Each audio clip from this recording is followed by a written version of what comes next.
하나님의 말씀은 마가복음 14장 43절에서 52절까지 말씀입니다.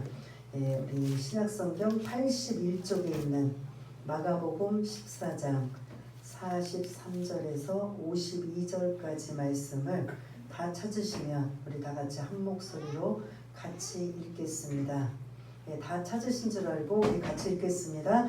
예수께서 말씀하실 때에 곧 12 중에 하나인 유다가 왔는데 대제사장들과 서기관들과 장로들에게서 파송된 무리가 검과 몽치를 가지고 그와 함께 하였더라. 예수를 파는 자가 이미 그들과 분호를 짜 이르되 내가 입맞추는 자가 그이니 그를 잡아 단단히 끌어가라 하였는지라. 이에 와서 곧 예수께 나와 랍비여 하고 입을 맞추니 그들이 예수께 손을 대어 잡거늘 곁에 서 있는 자 중에 한 사람이 칼을 빼어 대제사장의 종을 쳐 그 길을 떨어뜨리니라. 예수께서 우리에게 말씀하여 이르시되 너희가 강도를 잡는 것 같이 검과 몽치를 가지고 나를 잡으러 나왔느냐. 내가 날마다 너희와 함께 성전에 있으면서 가르쳤으되 너희가 나를 잡지 아니하였도다. 그러나 이는 성경을 이루려 함이니라 하시더라. 제자들이 다 예수를 버리고 도망하니라. 한 청년이 벗은 몸에 배 혼미불을 두르고 예수를 따라가다가 무리에게 잡히매 배 혼미불을 버리고 벗은 몸으로 도망하니라. 아멘. 우리 앞뒤좌우 사랑합니다. 축복합니다. 반갑습니다. 할렐루야. 오늘 잡히시는 예수님이라는 말씀을 가지고 함께 은혜를 나누려 갑니다. 이제 오늘 본문부터는 본격적으로 예수님이 십자가에 죽으시는 과정들, 그게 첫 번째 잡히시는 장면이에요. 근데 이 잡히시는 장면도 정말 마음 아프게 차라리 종교 지도자들, 예수님하고 상관없는 자들이 예수님을 잡으러 왔다면 상관없는데 누가 앞장을 쓴 거죠? 여러분들이 너무나 잘 아시는 누가 앞장쓴 거예요? 대답 좀 해주세요. 누가 이 예수님을 잡는데 1등 공신을 한 거예요? 가룟 유다인 거죠. 3년 동안 동고동락하며 함께 먹고 함께 자며 그렇게 사랑을 나누고 말씀을 나누고 했던 그 12 중에 하나인 가룟 유다가 예수님을 은 30에 팔아버리고 이제 앞장서서 성전 수비대 군인들을 동반하여 예수님을 잡으러 오는 내용이 오늘 이제 그래서 수동태형으로 잡혀 가시는 거예요. 잡혀 가신다라는 건 결국 어디까지 가시는 거예요? 죽으러 가신다라는 거죠. 본문 속에서는 쭉 이어 죽으러 가시지만 사실 우리는 저와 여러분들이 너무나 잘 알고 계시는 왜 죽으러 가신 거죠? 죽을 수밖에 없어요. 예수님은 우리의 죄의 문제를 해결하시고 구원하시기 위해서 그 길을 한 걸음 한 걸음 가시는데 오늘 이 잡혀가시는 예수님의 마음이 너무 아픈 거예요. 여러분들 생각해 보세요. 여러분들 중에 가장 사랑하는 사람, 가장 믿었던 자, 가장 신뢰했던 자가 어느 날 등을 돌리고 배신을 하고 완전히 그 칼을 자기를 향해 겨누고 있다면 여러분들은 어떻게 생각하시겠어요?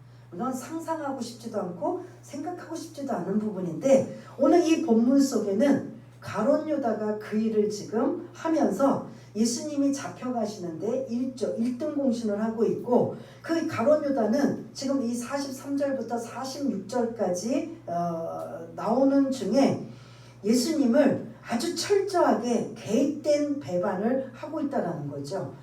절대 의도치 않는 상황에 믿음이 없어서 아니면 좀 두려워서 어쩔 수 없어서 배신하는 경우도 있어요.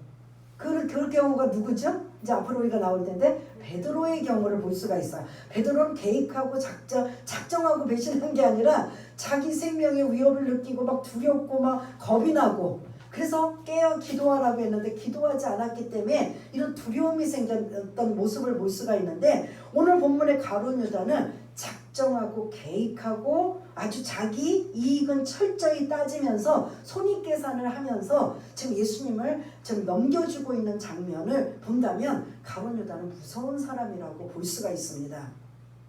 자기 실속을 철저히 챙기는 사람이죠. 왜냐?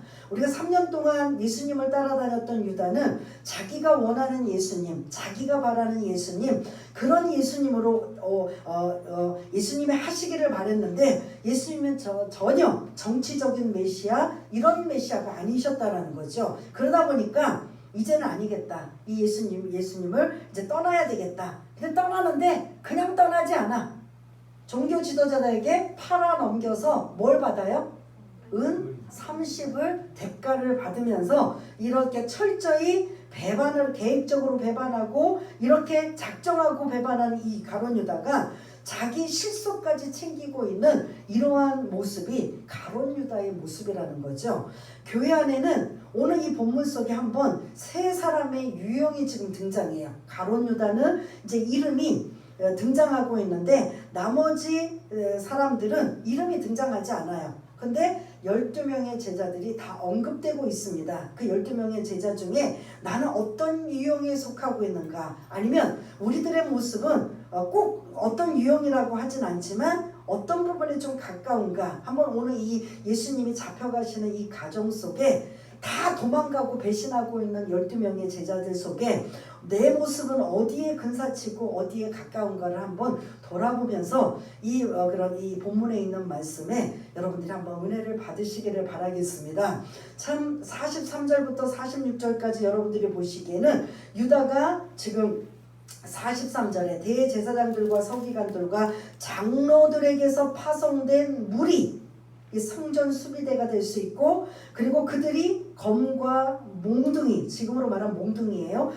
칼과 몽둥이를 가지고 왔다라는 건 이거 예수님을 이렇게 지금 제압을 하겠다라는 소리예요. 칼과 몽둥이를 가지고 예수님을 제압해서 끌고 가겠다. 이건 아주 철저히 계획된 모습. 왜 칼과 몽둥이를 가지고 왔을까? 이건 만에 하나 나머지 제자들이 문제를 일으키고 대항을 하면 제압을 하겠다라는 거예요. 그런 염두에 예수님을 잡으러 가는데 주변에 이러한 그런 생각지도 못하는 일까지도 계산을 두어서 이렇게 파송된 무리가 칼과 몽둥이를 가지고 지금 가룟 유다와 함께 예수님이 기도하고 계시는 겟세마네 동산에 오고 있는 모습을 볼 수가 있습니다. 근데 지금처럼 뭐 이렇게 가로등 불빛이나 이런 희미한 불빛이라도 있으면 괜찮은데 이 고대 시대의 밤중은, 우리도 옛날에 어린 시절 그러잖아요. 밤중은 일단 칠흑같이 캄캄한 밤이에요. 그나마 별이나 달이 뜰 경우에는 좀 난데, 그러다 보면 예수님을 놓칠 수 있고 예수님을 지목 못할 상황이 되다 보니까 가룟 유다가 이 무리들을 데리고 와서 뭐라 하냐면, 내가 입맞추는 자, 그 자가 바로 예수일 거고 그를 잡아서 단단히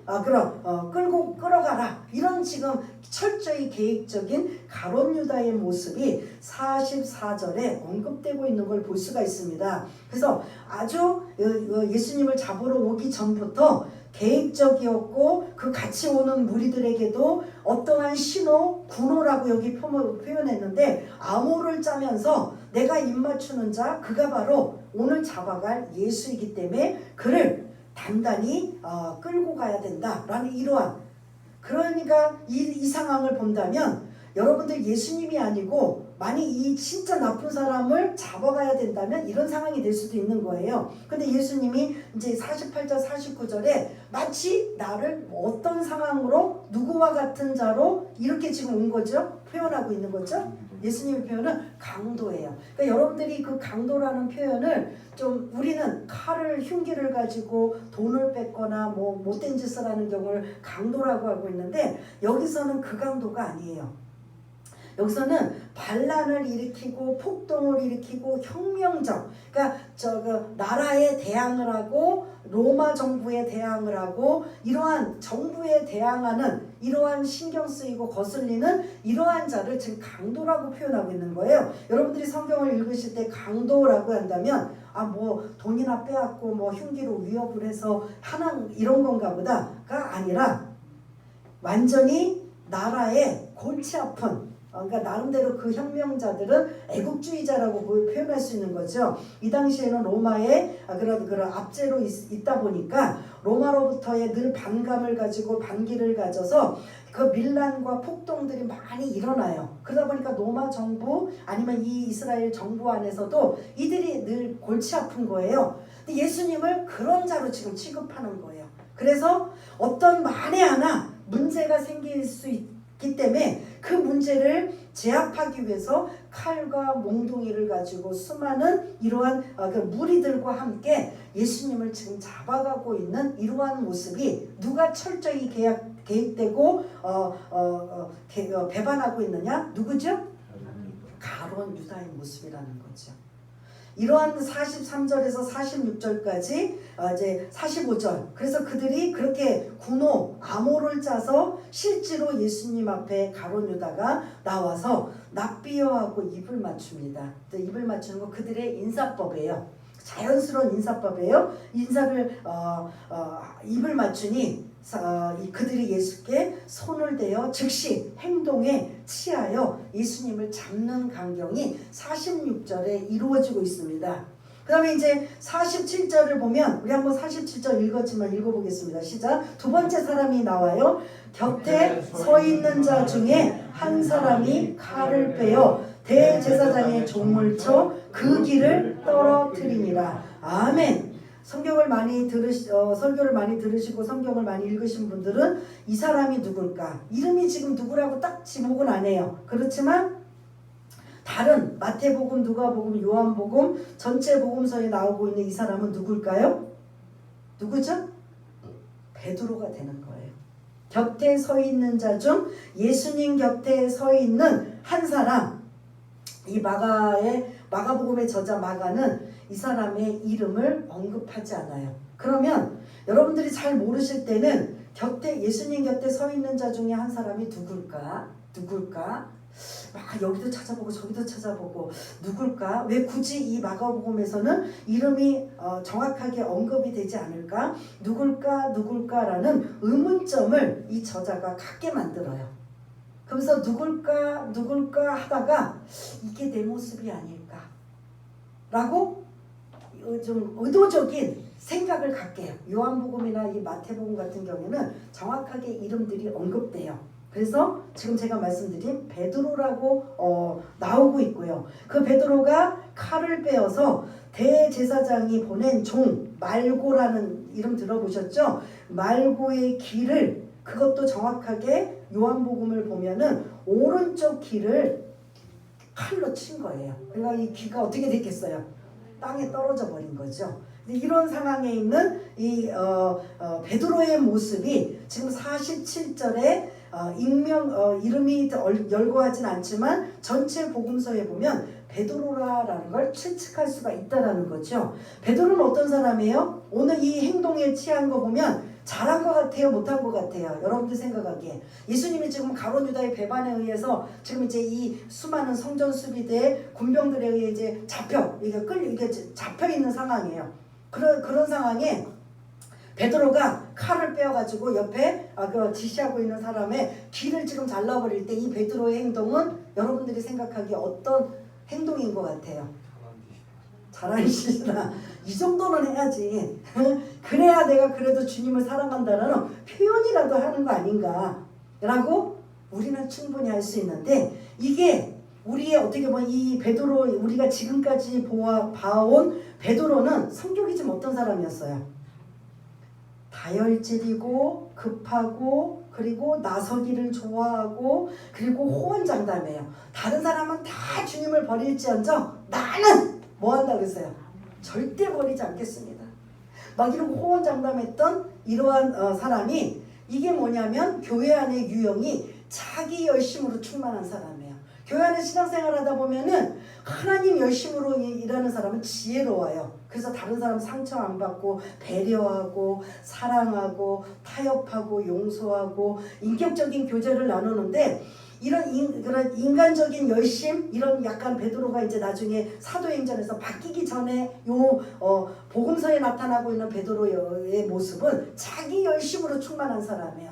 그러니까 남이 뭐라고 하든 누가 뭐라고 하든 상관없이 나만 열심히 하고 뜨거우면 되는 거야. 그러다 보면 때로는 다른 사람들의 상처를 줄 수도 있고 아프게 할 수도 있는 그런, 지금 이렇게 말씀드릴 때 교회 안에서 이런 유형이 혹시나 있을까요? 없을까요?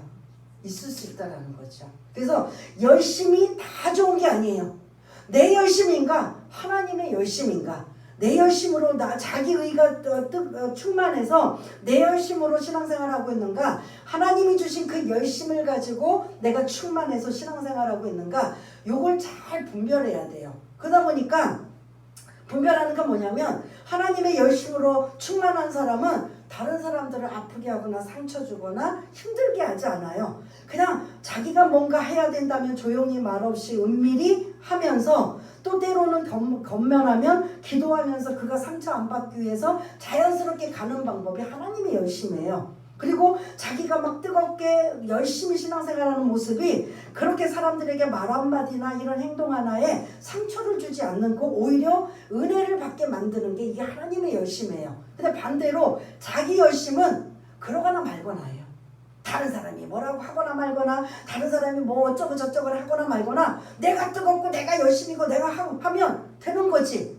이런 교회 안에서의 이런 유형에 많지는 않지만 이런 사람에게는 늘 어떻게 한다? 열심은 열심인데 뭐 한다? 상처를 받게 되고 상대방이 상처를 받게 되고 문제가 생기게 되고 오히려 그것 때문에 교회가 힘들고 어려운 상황들이 생기게 되는 이 베드로는 사실은 자기 열심에 충만한 사람의 모습이라고 볼 수가 있습니다. 그런데 그러다 보니까 지금 우리가 똑같이 느낀 것처럼 의분, 분노를 느끼는 거예요. 아니 우리 주님이 그냥 그 대단한 잘못을 했다고 강도 취급을 하면서 이렇게 행동할 수가 있을까?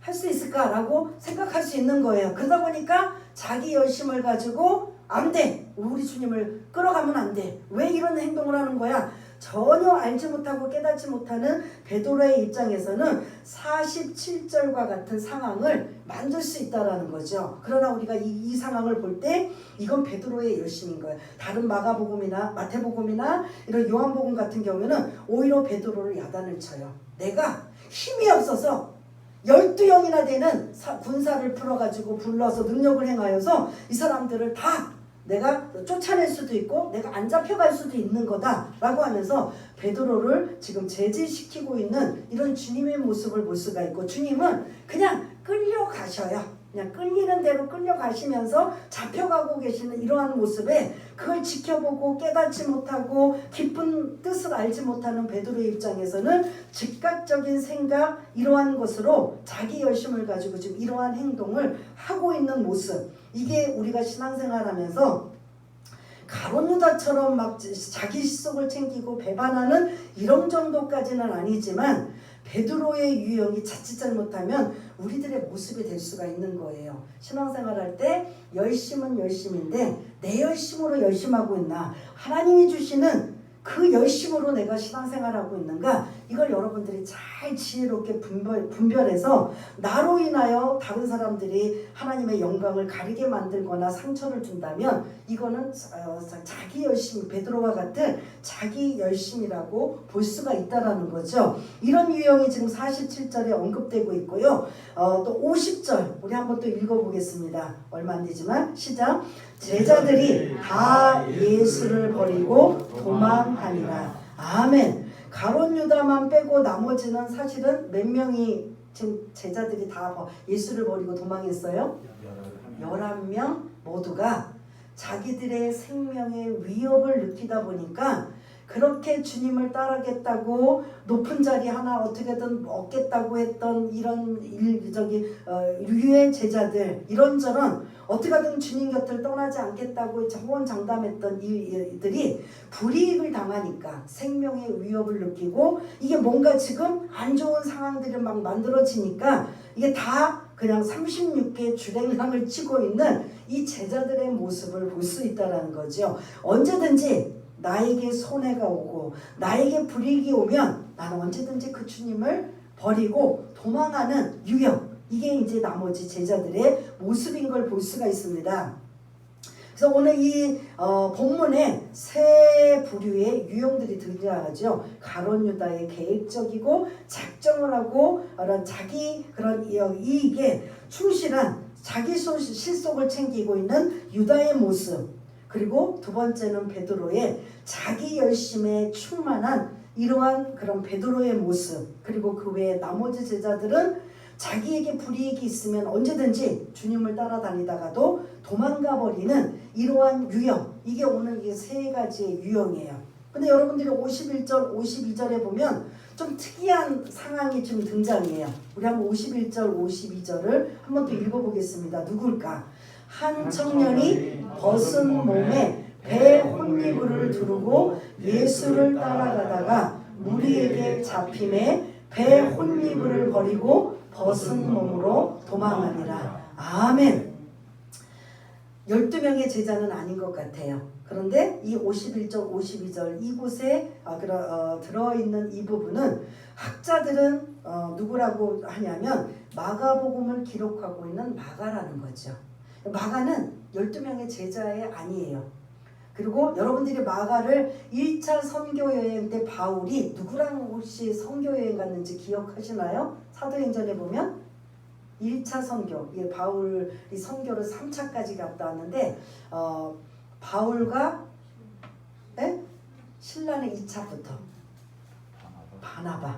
근데 이제 바울과 바나바가 아주 콤비였어요. 그리고 바울이 이전에 예수를 막 잡으러 다니고 막 혈기방해서 막 공포에 떨고 있었던 그 기독교인들이 이 바울이 회심했음에도 불구하고 받아들이질 않고 믿지를 않아요. 저렇게 뭔가 꼼수가 있어서 우리를 다 잡아가기 위해서 회심했다고 거짓말하지 않나? 믿지를 않는 거예요. 진짜 회심했는데. 근데 그때 누가 도와줬느냐? 바나바가 도와준 거죠. 바나바가 이 사람 진짜입니다. 여러분들 저를 만약에 믿으신다면 이 사람의 말을 들으시고 하고해서 모든 게 예루살렘 안에 있는 그런 사도들에게 그 바울을 그런 안심하고 믿을 수 있게끔 했던 자가 바로 바나바인 걸 볼 수가 있거든요. 근데 거기에 누가 하나가 같이 따라갔어요. 오늘 본문에 있는 저자 바나바의 생질 조카인 마가가 같이 1차 선교여행 갔다가 문제는 뭐냐면 도중한치 한 거예요. 너무 선교여행이 막 힘들고 고되다 보니까 어떻게 하느냐? 완전히 1차 선교를 마치지 않고 어떻게 해요? 중간에 가버린 거예요. 그러니까 이게 막 힘들고 어려운 상황에 같이 힘을 합쳐서 선교하는데도 이게 제대로 될까 말까 한데 중간에 그렇게 하고 나면 완전히 김 빠져요, 안 빠져요?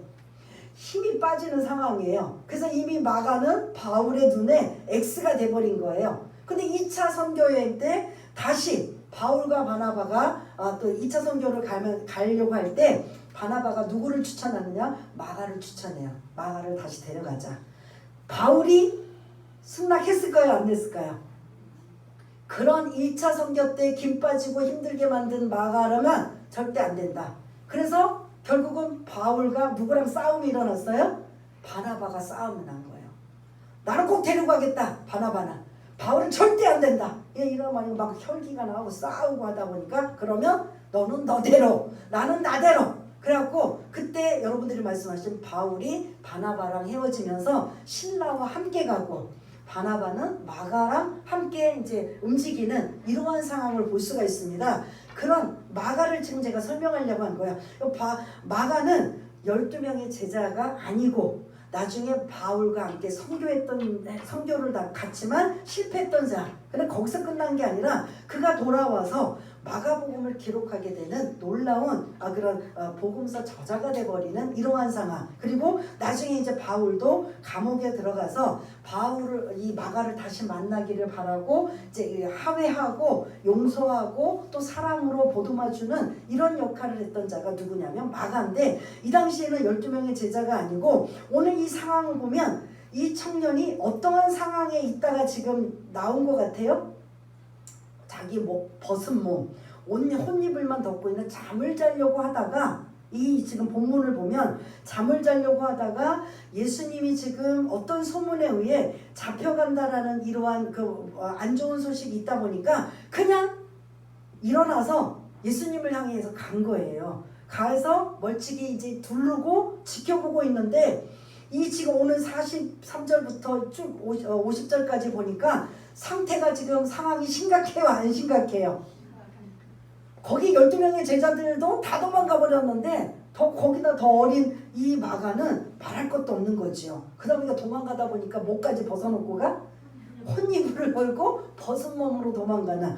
그치 마가복음이 자기 자신을 학자들이 말하는 마가라고 지금 언급하고 있는데 여기 자기가 이 글을 쓰면서 이 51, 52절을 넣어도 될까요? 안 넣어도 될까요?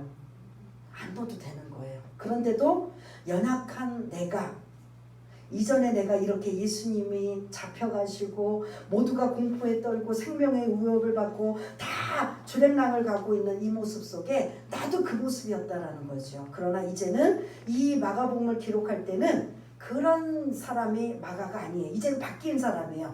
충만하고 은혜롭고 어떻게든 하나님을 위해 헌신하고 있는 마가로 바뀌다 보니까 자기 허물도 연약함도 이 51절 52절에 기록되어 있는 이러한 모습을 볼 수가 있습니다. 그래서 이거는 이제 여러분들이 참고로 51절 52절을 들으시길 바라겠고, 오늘 핵심은 43절부터 50절까지 제자들의 유형들을 통해서 나는 어떤 모습인가, 자기 실속, 어떤 상황이 고난이 오고 어떤 어려움이 오면 환난이 오면 내 실속을 찾기에 급급한 가룟 유다와 같을까, 아니면 내 열심으로 신앙생활하는 베드로와 같은가, 아니면 불이익이 온다면 나에게 불이익이 온다면 나는 그냥 36개 주랭랑 도망치고 잠적해버리는 이러한 제자들의 모습은 아닌가. 한번 여러분들이 여러분 자신들을 한번 점검을 배워서 앞으로 어떤 상황, 어떻게 힘들고 어렵고 신앙생활, 이 코로나 때문에도 신앙생활 못해가지고 여러 가지 믿음들도 다 떨어지는 이런 마당에 더 사단은 우리를 힘들게 하고 어렵게 하는 상황을 없다라고 우리는 장담 못하는 상황이에요. 그럴 때 더 여러분들이 신앙에 굳게 서서 나는 불이익이 온다 할지라도 난 도망가지 않고, 나는 내 열심으로 신앙생활하는 게 아니라, 그리고 내 실속을 찾으려고 하는 가룟 유다 같은 게 아니라 어떤 상황이라도 내가, 이들이 사실은 가룟 유다만 빠지고 사도행전 부활하신 주님을 만나고 그들이 성령 받고 난 이후에는 목숨을 내놓을 정도로 아주 죽기를 각오하고 예수를 위해 산 사람들이에요. 근데 오늘 이 터닝 포인트가 뭐냐면, 그렇게 죽기를 각오해도 주님 두려워하지 않았던 이제 이후의 삶이지만, 오늘 본문 속에 이들이 막 두렵고 도망가고 막 자기 생명의 위협을 느끼고 무섭고 이러다 보니까 다 주랭랑해 버렸는데, 이거는 요 앞부분에 주님이 이들에게 뭘 요구하셨어요? 겟세마네 동산에서 뭘 요구하셨어요? 깨어 기도하라는 거죠. 이들이 왜 순교까지 두렵지 않은 거예요? 깨어 기도하였기 때문에 두렵지 않은 거예요. 사도행전에 등장하는 이 제자들, 가룟 유다 뺀 나머지 제자들은 목숨 걸고 예수의 복음을 전하고 감옥에 갔거나, 그리고 막 엄청난 화형, 불에 타 죽거나 거꾸로 십자가에 매달려 죽거나 아주 갖은 잔인한 방법으로 죽어도 이들이 두렵지 않은 건 뭐하였기 때문에?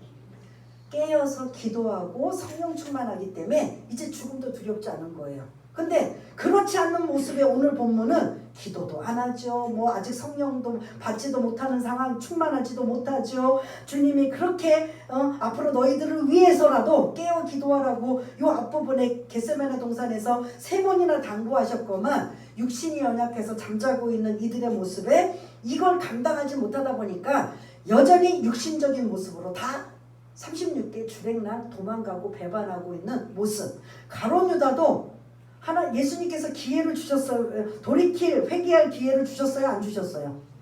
최후의 만찬, 성만찬 할 때 나와 함께 손 놓는 자가 나를 팔 것이다. 그러면 이 정도면 네가 나 팔 거 나 다 알고 있어. 그러면 깨갱거리고 그때라도 정신을 차려야 돼, 안 해요? 이미 그는 다른 복음서에 보면 사단이 들어갔다고 한 거예요. 악한 생각, 악한 마음, 악한 그 결단을 할 때 사단이 들어가서 이제는 더 회개할 여지가 없도록 만들어 놓았다는 거죠. 이런 모습의 가룟 유다의 모습, 베드로의 모습, 나머지 제자들의 모습이 우리가 이 앞으로 신앙생활하며 더 우리가 힘들고 어렵고 생각지도 못하는 많은 일들이 일어날 때마다 저와 여러분들 어떻게 해야 되는 거죠? 오늘 이 본문과 같은 일이 이루어지지 않으려면 뭐 해야 된다? 기도하지 않으면 안 된다는 소리예요. 기도로 무장해서 담대하고, 그래서 내 열심이 아니라 하나님의 열심을 가지고, 그래서 주님이 하셨던 그 십자가의 뒤를 따라갈 수 있는 건 반드시 깨어 기도하지 않으면 안 된다는 일이죠. 그래서 그들이 나중에 깨어 기도하니까 죽음도 두렵지 않고 주님의 뒤를 따라갔던 제자들의 모습을 볼 수 있는 거죠. 그래서 이렇게 고난이 우리 앞에 닥쳐왔을 때 이런 제자들의 유형을 통해서 우리의 신앙을 한번 점검해 볼 수가 있고, 정말 중요한 48절 49절 예수님이 하신 말씀을 우리가 이제 나누고 정리하려고 합니다. 우리가 48절 49절을 읽겠습니다. 시작.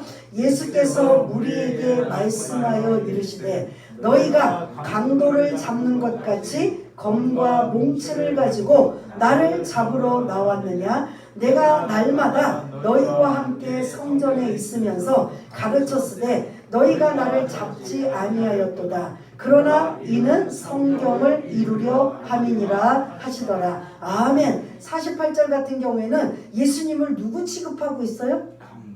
강도 취급하는 거예요. 강도는 아까 그런 잡범이나 이런 흉기를 가지고 위협하고 자기 유익을 위해서 돈 뺏고 하는 게 아니라, 아까 말씀드렸죠? 그런 나름대로 자기네들이 나라를 위해서 애국심을 가지고 그런 폭동을 일으키고 밀란을 일으키고 반란을 일으켜서 로마 정부나 이 정부에서는 골치 아픈 존재들, 이러한 존재들이 강도라고 표현하고 있는 거야. 그들이 말하기를. 그래서 예수님이 십자가에서 매달렸을 때 양쪽에 누가 있다고 했어요? 강도라고 했어요. 그러면 그 강도가 지금 이제 오늘 본문의 강도예요. 그 십자가에 매달렸던 양쪽의 좌우편의 강도는 칼로 위협해서 돈 뺏고 이것저것 자기 유익을 위해서 물건을 뺏는 그 강도가 아니라는 소리예요. 그런 강도는 십자가에 매달리지도 않아요. 다른 방법으로 벌을 주거나 유대인의 형벌 돌에 맞아 죽거나 다른 방법으로 해요. 최악의 저주받는, 이건 절대로 모든 사람들에게 기감이 되어서 다시는 이런 일을 하지 못하도록 이렇게 많은 사람들 앞에서 수치와 그리고 저주를 받을 이러한 상황을 만인에게 보여주는 특별한 형벌이 어떤 형벌이에요? 십자가의 형벌이에요. 그러면 예수님을 그런 자로 취급을 하고 양쪽의 좌측 우측에 있는 이러한 자도 실제로 정부가 보기에는, 로마 정부에서 보기에는 이들은 이렇게 죽이면 안 되겠다, 이렇게 죽여야만 되겠다는 생각에 만인들 앞에서 너희들이 만약 이런 자 같으면 너희들도 이렇게 죽을 것이다라는 걸 사실은 이렇게 보여주는 상황이에요. 그러다 보니까 이 십자가에 매달려 죽게 되는 그 두 편의 강도는 여러분들이 알고 있는 우리 지금 그런 지식적인 그 강도다, 아니다. 절대 아니라는 거예요. 국가적으로 문제를 일으킨 자들이에요. 근데 그걸 이제 강도라고 표현하는 거죠. 근데 그런 위치에 예수님을 십자가에 못 박게 그 위치에 같이 두고 있는 거죠. 그래서 오늘 이 말씀 48절에 너희들이 나를 강도 취급하고 있다. 그러면서 그 강도를 잡는 것처럼 칼과 몽둥이를 가지고 나를 잡으러 왔느냐? 그러면서 그 잡으러 왔느냐 하면서 49절에 정말 잡으러 너희들이 왔으면, 지금식으로 말하면 정당한 방법으로, 그 뭐죠? 형사들이 뭘 가지고 와서 잡으러 오죠? 갑자기 그 생각이 안 나요. 무슨 종이 하나 들고 오잖아요. 예? 체포영장. 영장을 가지고 정정당당하게 잡아가서 신문을 하고 조사를 해서 이 사람이 죄가 있으면 죄값을 받으면 되는데, 오늘 이 예수님이 말씀하신 건 너희들이 이 캄캄한 야밤에 체포영장도 없이 나를 강도 취급해서 나를 지금 잡아가고 있느냐? 너희들이 만약에 나를 잡는다면, 정당한 방법으로 잡는다고 한다면 성전에서 내가 말씀을 가리키고 성전에 있을 때 정당한 방법으로 나를 잡을 수 있지 않느냐? 내가 늘 어디에 있었어요? 성전에 있지 않았느냐? 예수님이 그 말씀이에요. 그 이 말씀 중에 이들이 지금 하는 행동은 어떤 행동이다? 예? 불법적인 행동이라는 거죠. 예수님을 잡아가는 방법도 정당한 방법이 아니라 야밤에 어느 누구도 이런 행동을 하지 않는 이런 뭐 행동 영장도 없이 이들이 그냥 무력으로 제압해서 예수님을 이 시간에 잡아가는 것. 정말 잘못하고 문제가 있으면 많은 사람들이 봐도 아무도 캥기지 않도록 정당한 방법으로 대낮에 성전에 늘 계시는 그 예수님을 잡아가야 될 텐데 왜 밤중에 그리고 내가 무슨 강도처럼 칼과 몽둥이를 가지고 나를 잡으러 왔느냐. 이거는 한마디로 뭐예요? 불법적인 행동이라는 소리예요. 예수님이 말씀하신. 그러니까 여러분 예수님의 입장 한번 생각하세요. 자기가 사랑하는 제자 중에 하나는 배반하고 있지. 나머지는 다 자기 그냥 생명의 위협을 느껴서 도만 36개 주랭랑을 하고 있지. 거기에 그냥 그 무리들 앞에 잡혀가지고 끌려가고 있는 예수님의 모습을 한번 생각해 보세요. 이게 시작이에요, 사실은. 그러니까 예수님께서 할 수만 있다면 이 잔을 내게서 옮기시옵소서. 왜 하필이면 사랑하는 제자 중에 나를 배신해야 되고 왜 이렇게 끌려가면 이런 운명하시기 직전까지 앞으로 이제 많은 단계들이 일어나고 있는데 철저히 외롭고 철저히 힘든 상황을 예수님 겪게 만드시는 거예요. 그런데 위로가 뭔지 아세요? 49절의 마지막 문장.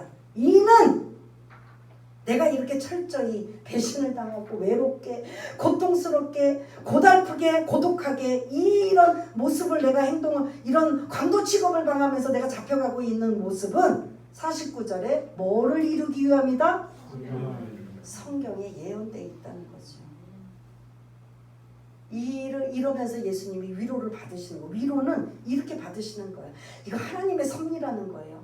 많은 인류를 구원하기 위해서 아직 제자들도 모르고 아무도 몰라요. 이제 빌라도가 완전히 최종 결단을 내려서 사형하고 내릴 때까지 그들도 몰라요.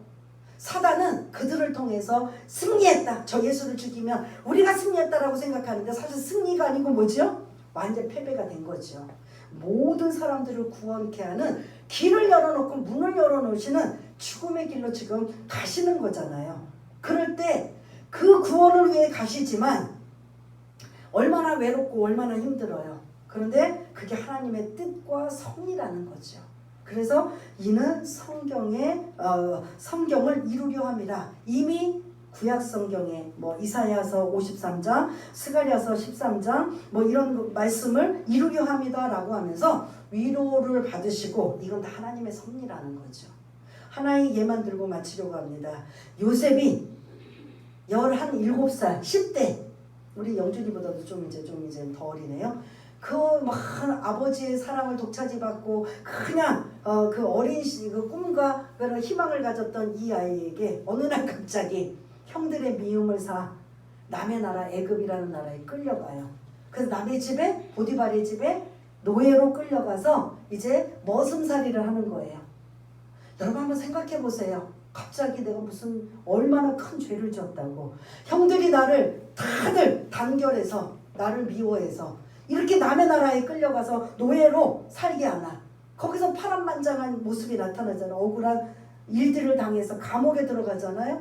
감옥에 들어가서 이제는 내 인생은 끝났다고 생각하는데도 늘 내가 어떻게 하면 보디발의 집에서도 그 보디발의 아내의 유혹에도 내가 어떻게 하면 하나님 앞에 득죄할 수 있습니까? 죄를 질 수 있습니까?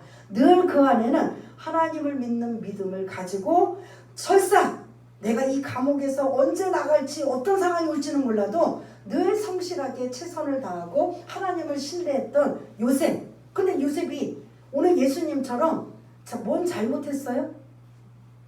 그럼에도 불구하고 그렇게 파란만장한 이런 어려움을 겪었는데 나중에 알고 보니 하나님이 이 모든 일을 계획하시고 하셨구나. 이게 하나님의 섭리인 거예요. 예수님도 이제 십자가에 죽으러 가시는 이 가정 속에 첫 번째 잡히시는 장면이 등장하는데 이게 하나님의 섭리 가운데 지금 가고 계시는 것. 저와 여러분들도 신앙생활 하시면서 원치 않게 고난이 오고 어려움이 찾아오고 환난과 핍박이 찾아올 때 오늘 이 말씀을 생각나서 욥도 생각하시고 예수님을 생각하시면서 이건 하나님의 뭐다? 섭리 가운데 계시다라는 걸 잊지 마시기를 바라겠습니다. 지금 다른 사람 예수님이 잡혀가고 있는 이 상황에 이 말고의 기가 땅에 떨어져 나갔을 때 떨어져 나가거나 말거나 대부분의 사람들이 신경 써요 안 써요? 예?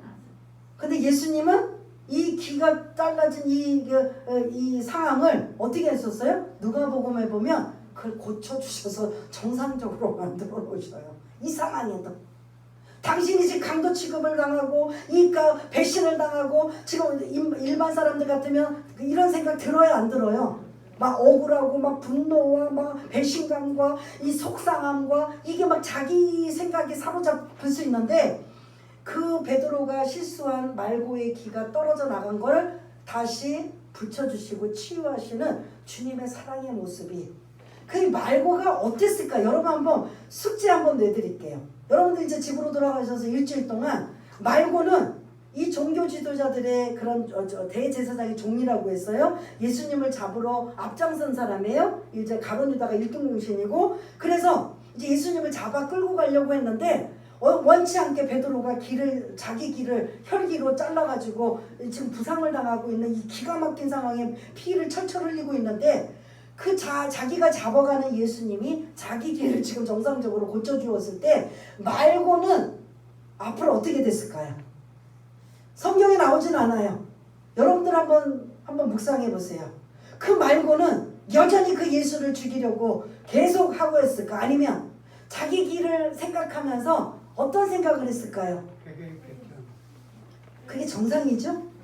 내가 잡으러 간 그 예수가 나를 원수 보듯하지 않고 그러거나 말거나 기가 떨어져 나가거나 말거나 나를 잡으러 왔는데 하고 신경을 대부분 안 쓸 터인데, 그 길을 다시 정상적으로 붙여주어서 치유케 하신 이 말고의 입장에는 아마 남다를 거예요. 아마 끌고 가도 고민했을 거고 여러 가지 많은 생각이 들어서 여러분들이 정말 말씀하신 대로 회개하고 회심하면서 다른 모습의 사람이 되지 않았을까? 한번 이것도 생각해 볼 여지가 있다라는 거죠. 오늘 이 말씀 여러분들이 지금 43절에서 52절까지 어려운 말씀은 없어요. 그러나 나는 내 이 12명의 제자들을 비난하고 욕하고 뭐 저런 제자들이 다 있어라고 할 수 있지만, 이러한 모습 속에 나는 어디에 유형에 안 들어가면 좋겠지만 어디에 비슷하고 근사치가 될까? 그리고 나는 정말 이런 상황이 내 앞에 온다면 나는 어떻게 대처할까? 이게 아마 저와 여러분들이 한번 생각해 볼 수 있는 상황인 거죠. 또 하나는 여러분들이 고난을 당하는 것, 내가 뭐 특별하게 죄가 있어서 아니면 어떠한 상황 때문에 이런 고난을 당할 수도 있지만, 하나님의 섭리 가운데 요셉처럼, 예수님처럼, 아니면 이사야처럼, 다니엘처럼, 아니면 그의 많은 믿음의 선지들처럼, 욥도 그렇잖아요. 여러분들 뭐 어떤 죄가 있어서 막 하루아침에 자식들 다 죽어나가고 재산 다 날라가고 막 자기의 병이 있어 욕창이 생겨가지고 기와장으로 긁고 있는 욥, 죄가 있었나요? 여러분들 성경을 알고 계시면 사단이 하나님 앞에 참소하잖아요. 저 사람이 하나님의 복 주시니까 저렇게 믿음이 좋지, 다 뺏어가 봐요. 믿음이 없지요. 한번 해보자고요. 하나님을 계속 참소하는 거예요. 저 사람요, 하나님이 다 복 주시니까 저렇게 잘 섬기는 거예요. 자식들이 막 생일날 잔치를 벌려서 혹시 죄를 질까봐 생일 잔치가 끝나고 나면 또 하나님 앞에 그 회개의 제사를 드리는 거. 하나님, 이들이 혹시 술 먹고 실수하고 뭐 잘못한 거 있으면 용서해 주세요고, 그렇게 경건한 욥인데 어느 날 갑자기 완전히 하루아침에 다 날아가 버린 거야. 그것도 더 기가 막힌 마누라가 하나님을 저주하고 욕하며 죽으라고 막 이런 소리까지 하는 이런 모습에 욥이 무슨 죄가 있었나요? 근데 그 욥이 그렇게 그 인내를 인내하며 참고 나아갔더니 나중에 마지막 욥은 어떤 복을 받아요? 그 이전에도 엄청난 복을 받았는데, 자선의 복, 물질의 복 뭐 다 받았는데 그거에 2배 갑절의 복을 받은 자가 욥인 걸 볼 수가 있습니다. 하나님의 섭리 가운데 고난을 당하고 어려움을 당할 때 불평하고 원망하고 낙심하고 좌절하고 도망가고 배신할 게 아니라 오히려 그 믿음으로 여러분들이 붙잡으시고, 하나님을 붙잡으시고, 십자가 내 앞에 내가 죽을 만큼 힘들다고 해도 십자가만큼의 고난은 우리는 안 겪어요. 십자가 뒤를 우리는 따라가는 거죠. 그래, 십자가만큼은 아니어도 나는 지금 죽을 만큼 힘들어, 다른 사람이 뭐라고 해도 나는 힘들어 라고 하면 다른 사람을 붙잡고 가는 게 아니라 십자가 뒤로 붙잡고 나가시는 저와 여러분 되시길 바라겠습니다. 오늘 결론, 이 제자들이 이렇게 완전히 패배자의 모습은 뭐하지 않아서요?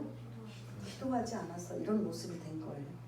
기도하며 성령께서 깨닫게 하시고 담대함도 주시고 준비케 하시고 어떤 이길 힘을 주시는데, 그것도 저것도 없는 건 기도하지 않아서 이런 모습이었다면, 이들이 기도하여서 사도행전에는 엄청나게 위대하게 예수님 없어도 성령의 능력으로 쓰임받는 이러한 역할을 했던 모습을 본다면, 우리도 지금은 힘들지만 또 기도하면서 성령 충만 받으며 성령의 인도하심을 받고 승리하며 나갈 수 있는 저와 여러분 모두가 다 되시기를 바라겠습니다. 우리 한번 잠시 기도하는 시간 갖겠습니다. 오늘 말씀 여러분들이 생각나고 마음에 와닿는 말씀이 있다면 그 말씀으로 여러분들이 또한 힘을 얻고 또 다시 결단하고 그리고 말씀 붙잡고 승리하며 나가기 위해서 우리 한번 잠시 기도하는 시간을 갖겠습니다. 다 같이 기도하겠습니다.